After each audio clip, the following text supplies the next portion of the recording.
facing the most pressure in the 2023 season? You could say Russell Wilson.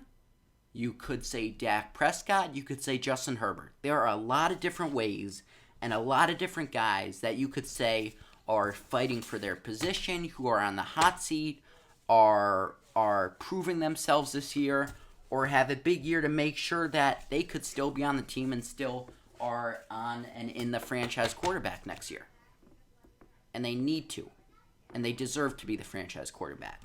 But I think the biggest one of all, call me crazy, is Lamar Jackson. He's facing the most pressure coming into the season. And you might say, Michael, didn't they just sign him to a big contract, a $200 million, 5 years Supermax contract? A lot of money, one of the biggest contracts ever. So, Michael, if he signed that, he must have done good. Well, if you look, he didn't go to a playoff game. He didn't win a playoff game. He wasn't a good teammate. He always got hurt. He wasn't a good sport. He didn't travel with the team for the remainder of the season once he got hurt in the 2022 season. So I don't think this contract was a good job, we'll throw money at you, stay here for the next 5 years.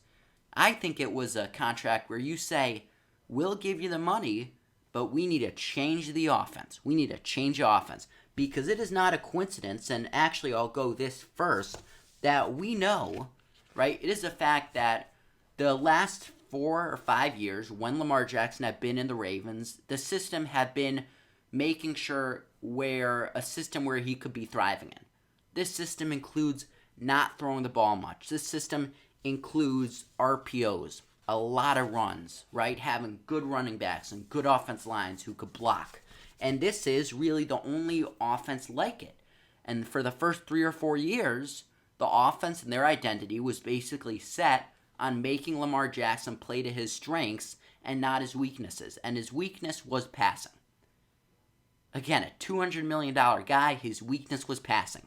And it is not a coincidence that they signed and they hired Todd Monken from Georgia. He's coached in the NFL. He's coached in college. I'm sure he's coached in high school. He's a really good guy, good offensive mind, and he's had a track record of success everywhere he's went. And it is also not a coincidence that the year they signed this guy, what he does, he's not just a good offense coordinator. His strength actually is the passing game.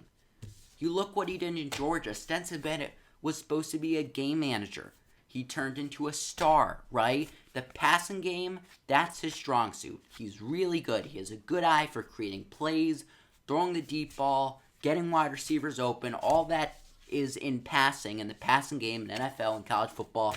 He's there, right? And it's not a coincidence that Lamar Jackson hasn't been great at it.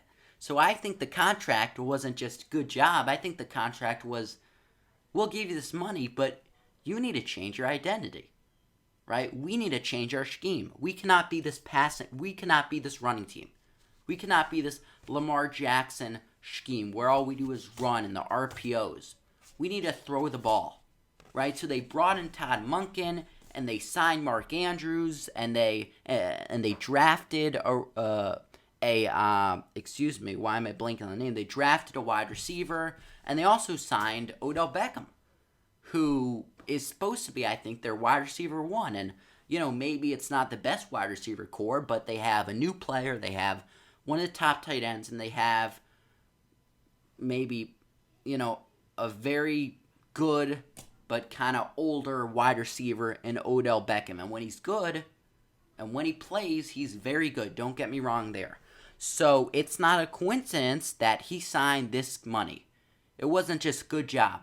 Right? They are going to go full passing this year. Lamar Jackson said it in the statements. Lamar Jackson said it in the press conference. They signed Odell Beckham. They re-signed Mark Andrews. They actually put some pressure on this front office to get Lamar Jackson some wide receivers and some weapons, which they haven't before. Right? That was the one thing I said when putting pressure and, putting the blame on Lamar Jackson. You haven't gave him anything good to work with. Now they have. They hired an offense coordinator who specifies, and his specialty and his strength is passing the ball. So I say, Russell Wilson is great, and his pressure is big. Justin Herbert and his pressure is big. But they signed Odell Beckham. They re-signed Mark Andrews, which I didn't think they would do. Most people thought they'd just let Mark Andrews walk. They hired one of the top offensive play callers who specializes in the passing game in college football and NFL. They brought him to Baltimore. And they signed him that contract. He hasn't won a playoff game. People are starting to, say, when is it, Lamar? You haven't won a playoff game. You've only been in one. The one you blew, the playoff game you were in, you totally blew. It was 28-3. You blew that one. When is it our time? Right? Why are you signing him to a contract? Well, this contract was saying, we'll pay you, right? We don't want to let you go, but we need to see some changes. So the Ravens, Lamar Jackson, they're putting as much pressure on they can, much pressure as they can for Lamar Jackson. They're telling him in camp, they're signing players, they're signing offense coordinators to tell Lamar Jackson that this was not a joke. That because you signed that contract, now we need to throw. We need to change identity. So that's why I think the most pressure is on Lamar Jackson, even though he just signed that big contract. Subscribe, please. Subscribe.